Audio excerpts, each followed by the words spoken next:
episode 5 of A Minute with Mud, which was inspired by my therapist and a lot of desire to tell my story. My therapist this morning, when I told her I was going to share everything, she said, well, maybe you should do it in phases. Well, I took some notes. I'm under the bridge here in Moorhead, right by the Red River.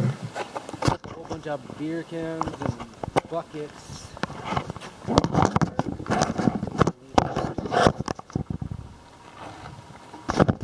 It's not that uncommon, but so I'm calling this series Shattered Operating System, because my whole life sort of seemed to be like that, especially after the coma 12 years ago. So I was born in a mental institution in Kansas City, Missouri, because my old man had taken a whole bunch of acid and drank, I guess, and was locked up there. My mom came to visit him from North Dakota, and I was born on the second floor, my mom says, but close enough. And he was flipping out, thinking I was going to come out all deformed and messed up. I guess a few days after I was born, my mom helped him break out of there, so the story goes, and then went back to North Dakota.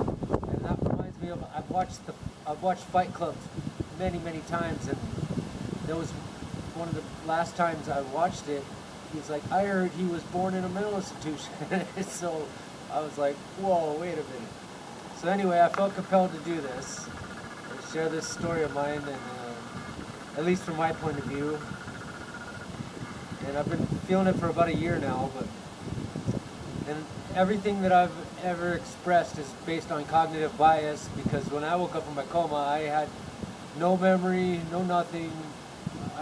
When people kept asking me how am I doing, I had to create something. I had to figure out what to respond to that, so just still breathing. I would not sleep for days at a time, and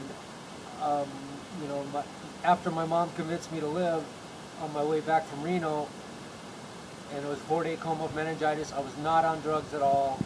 I had quit. It was a year after I left my ex-wife, which was a tumultuous relationship to begin with. We got married way young, lost our virginity together. I was 16, she was 14. A couple years later, Dad caught us screwing, so we had to get married. He was Mormon, acid head.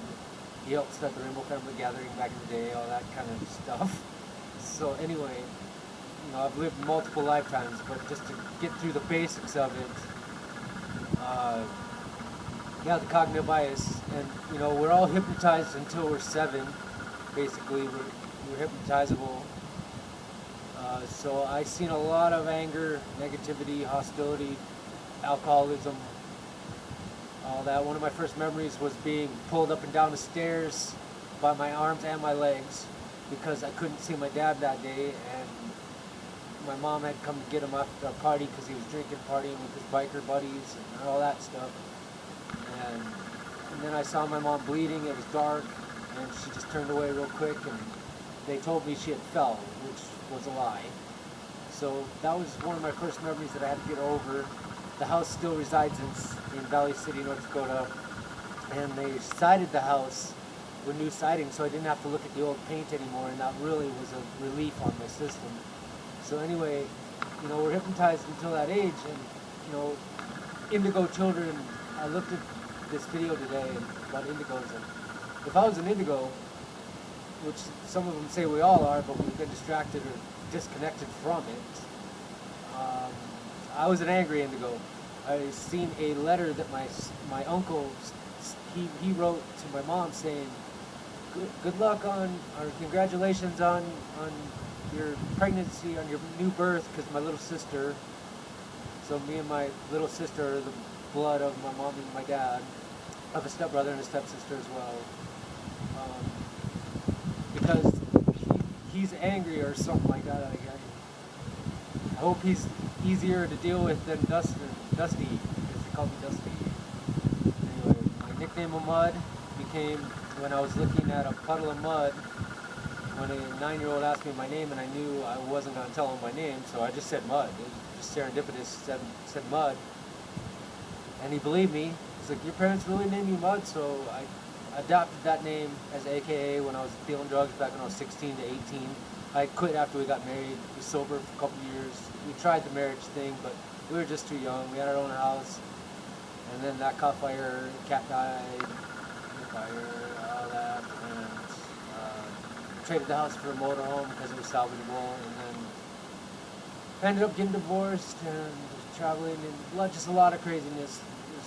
The addictions kept us apart. And so we never actually got back together, and then, she cheated on me. I was an evil person. I was very angry. I was not an easy person to deal with for most of my life. Calmed it down. I'm now 39. So anyway, with the hypnotisms, and then the hostile families, the only community organized family was her family, which was a Mormon family. So I was relieved to find that family connection, and of course my family's always been close on my mom's side anyway, and I found out yesterday my grandma's got cancer, so she might not make it for the next year or two, so they say. My grandpa was always ready to die. He died of a heart attack on Valentine's Day. So that's just a brief history of that. So after that, I just started learning about the 7 densities, and the 8th density is, I guess, the re-loop, and the millions of years, and this law of one from some channelers back in the 80s who talked about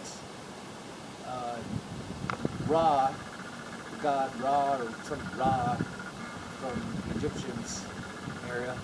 He came back to tell us that we got something wrong about that, or the messages had been distorted.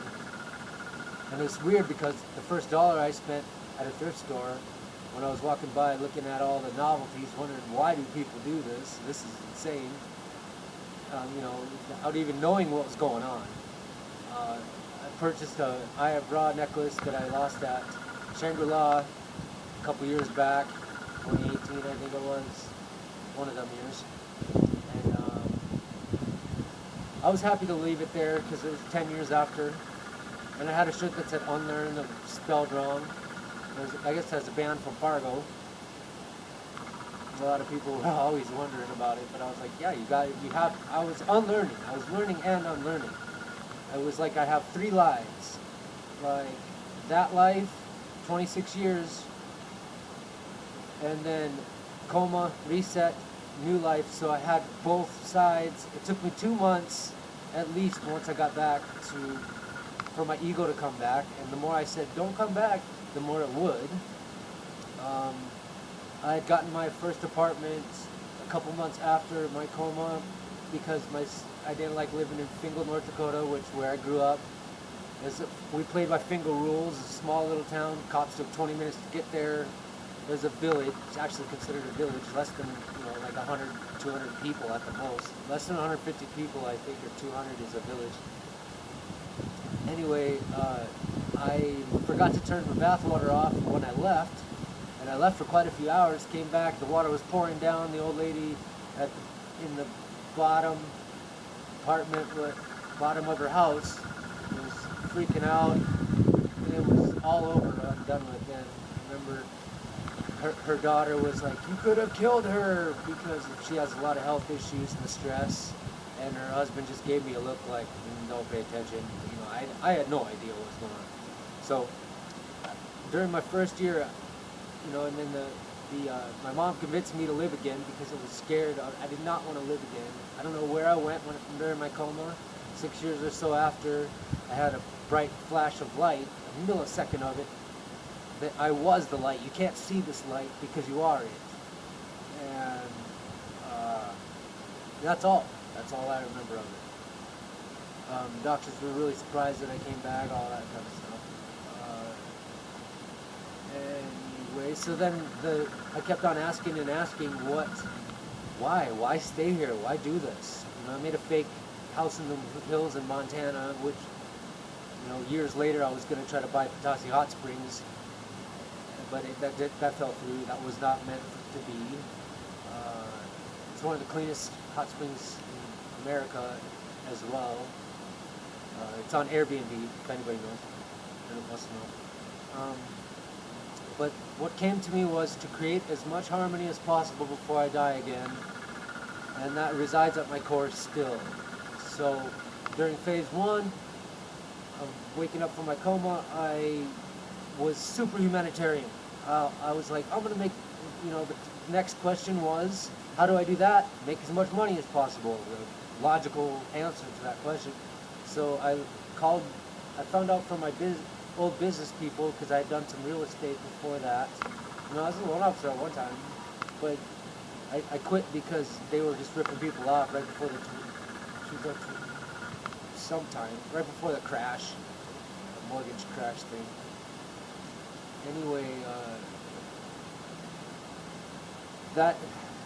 so then I learned that medium-term notes, bank instruments, gold, diamonds, oil, if you could set up a deal and be the middleman for that, you'd make millions and millions of dollars. And I thought, okay, I'm going to do that. So I worked really, really hard on that.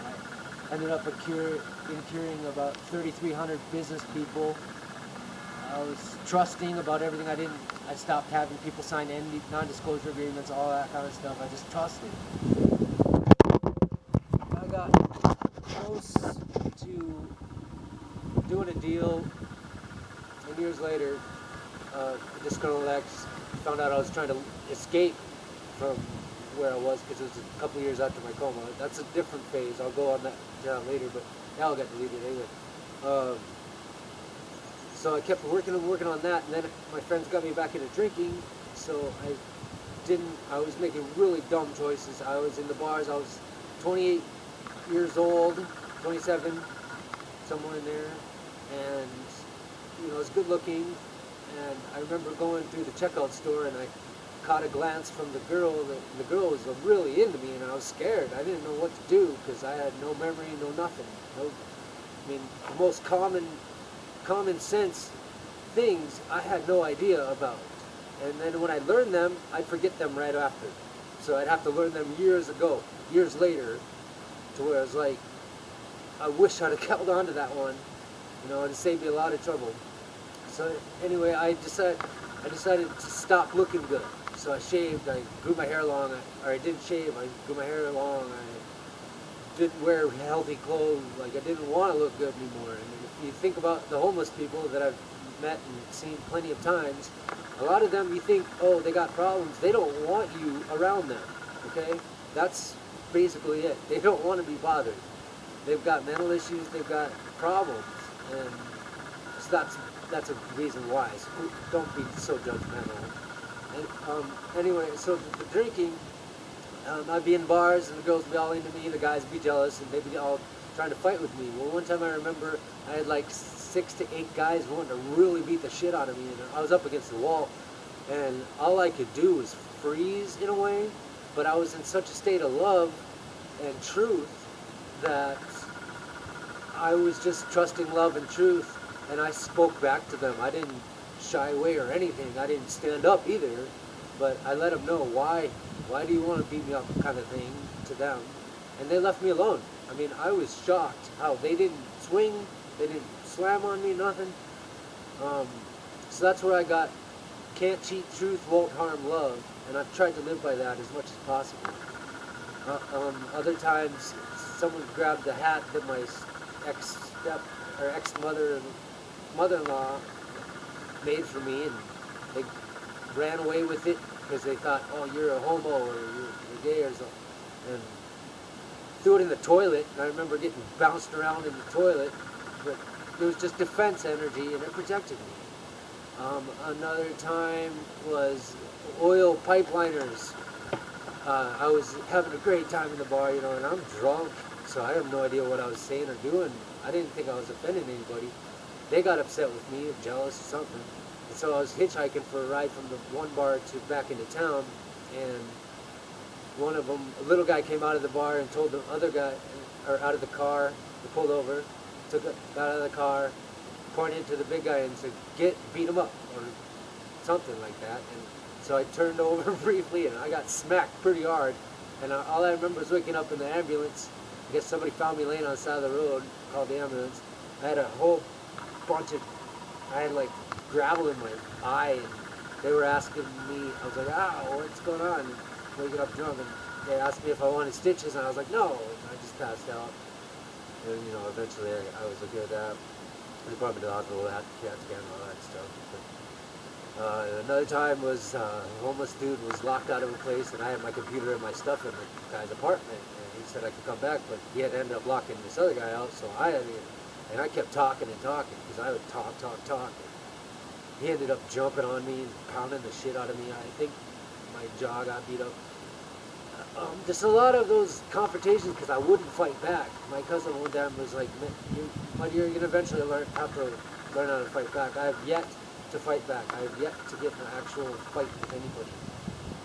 Because I grew up that way. I grew up fighting all the time, and then, you know, the fastest gun syndrome, where if you're the fastest gun, everybody wants to beat you. Well, I had to constantly fight all the time because people always wanted to beat me. I'd get beat up by the older kids because we only had 7 or 8, 9 guys in town to play sports and things. So I would get pile drive, literally pile drive during a football game, and that was finger rules. If you weren't knocked out, crying, you know, bloody, or any of that, you had to play. There was no fouls. There was no any of that stuff. So.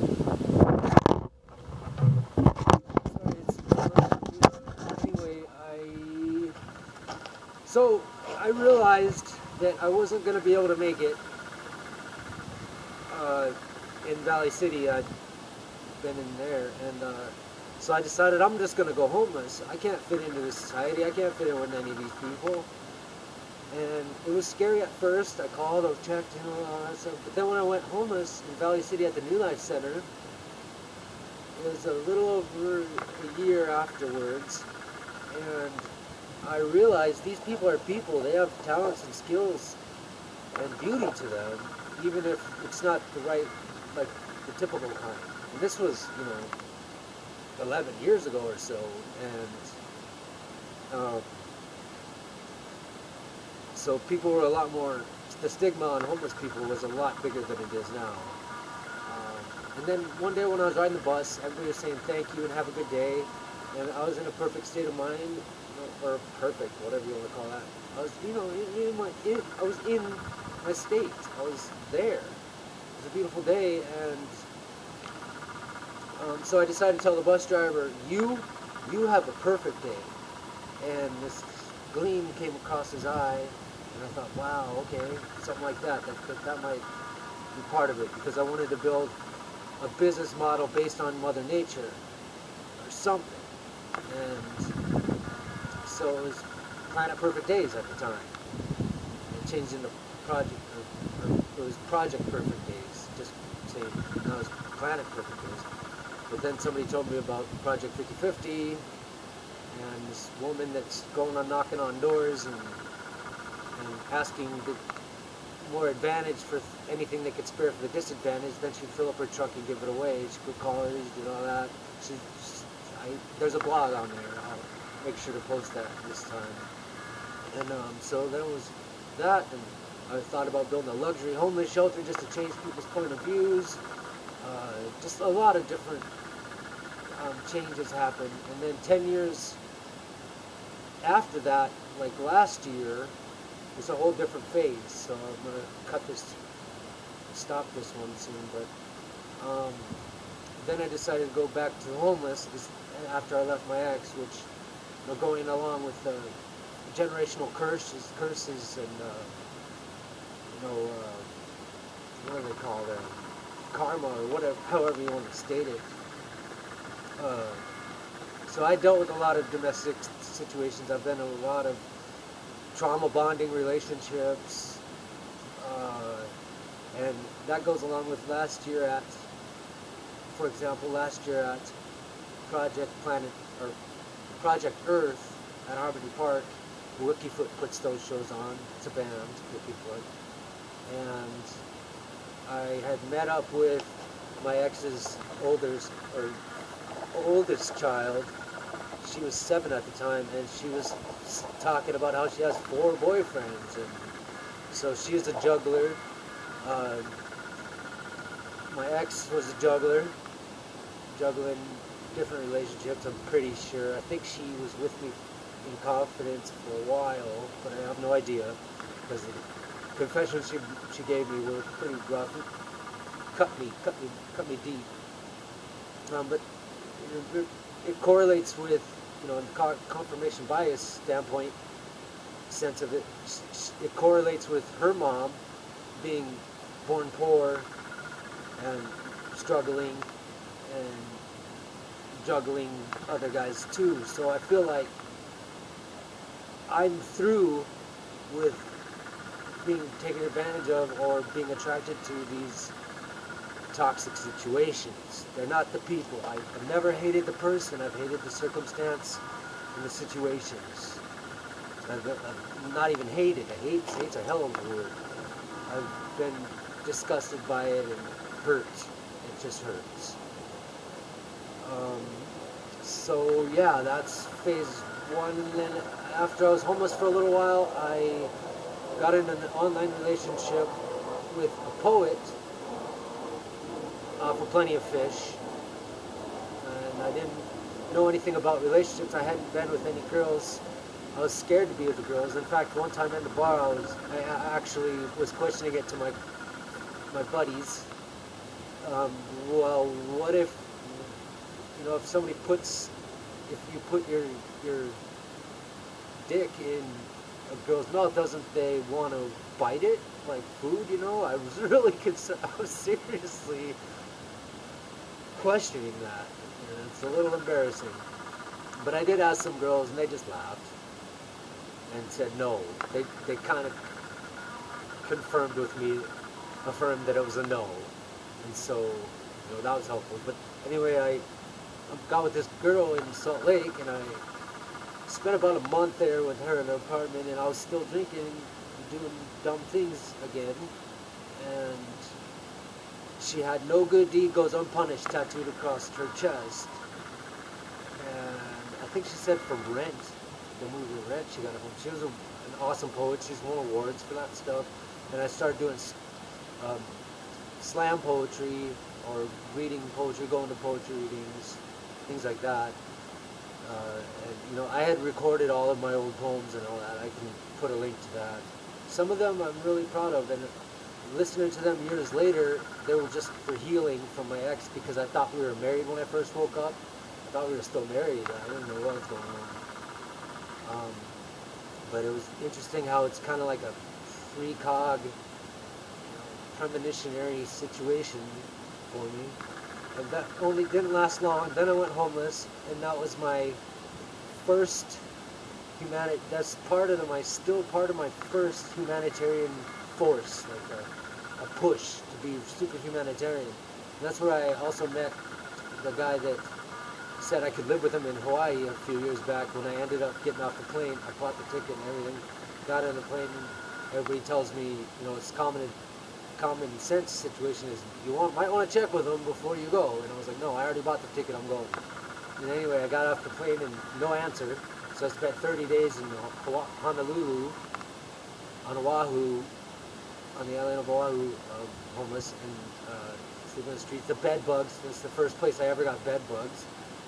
It was $400 a month just to be homeless, but I was on a relocation program where I did urban agricultural and hydro technician type of training for hydroponics and aquaponics on the roof of the women's shelter, where they make foods and stuff, and they just fed it to everyone, and learned a lot about the horticulture, the gardening, urban agriculture there. I swam with the dolphins.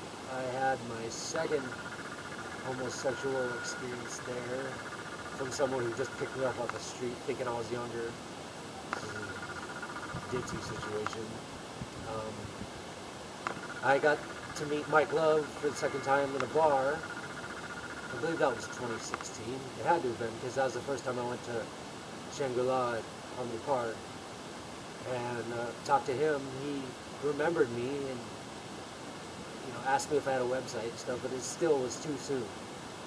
I'm going to have to work on Planet Perfect Days a lot more this year.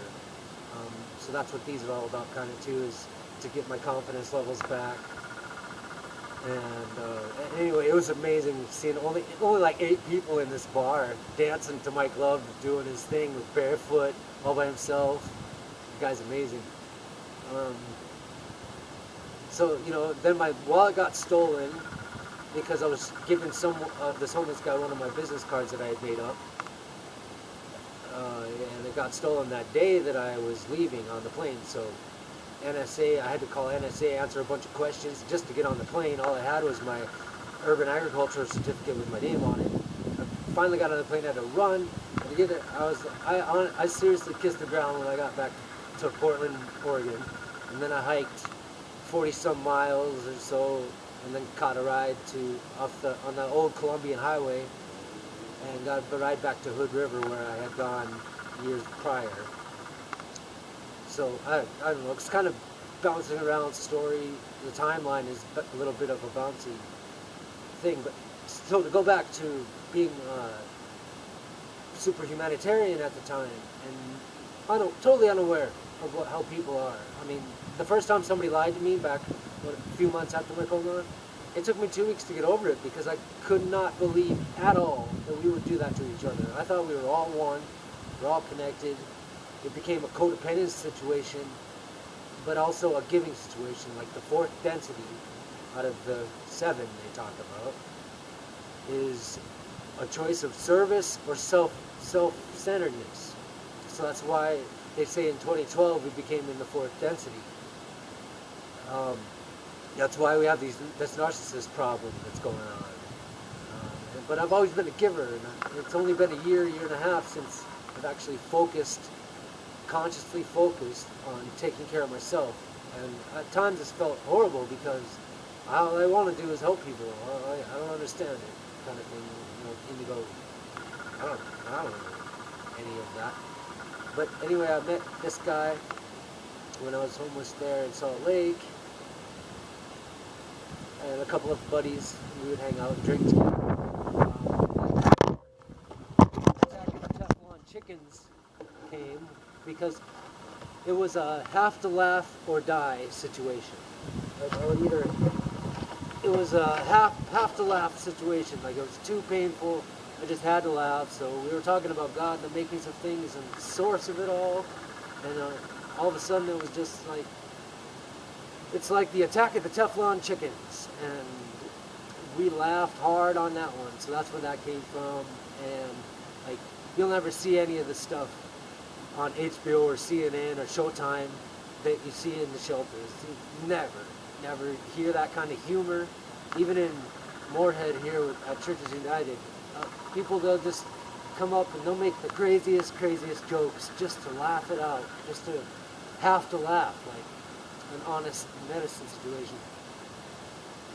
So yeah, then I started donating my time at a place called the One World Cafe, which is one of the original community kitchens in Salt Lake that was there. It's not there anymore.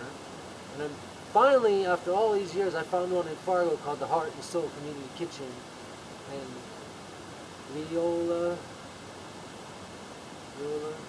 she's doing, they're advancing, they're doing more dinners and stuff, but they're not open 24 hours a day, they're not open every day kind of thing yet. And so I was super grateful of that. I eventually got booted from there because one of the other workers took the keys, and we partied in a soundproof basement and we got in a fight. And, so I got kicked out of there. They were still allowed, but I don't know why I got kicked out. It was sort of I think it was a spiritual thing because Denise, she knew I was meant for better maybe. But either way, she let me use my vouchers because for every hour you volunteered, you got a free meal. And it was all organic, all healthy, all different original dishes. It was just like eating at home. And she let me eat off the property at least. So that was super awesome. But that's when I met my other ex, the older ex. She was 45 and I was 28, I think, just turning 28 at the time. And her daughter was born on the same day as I was, 10 years later.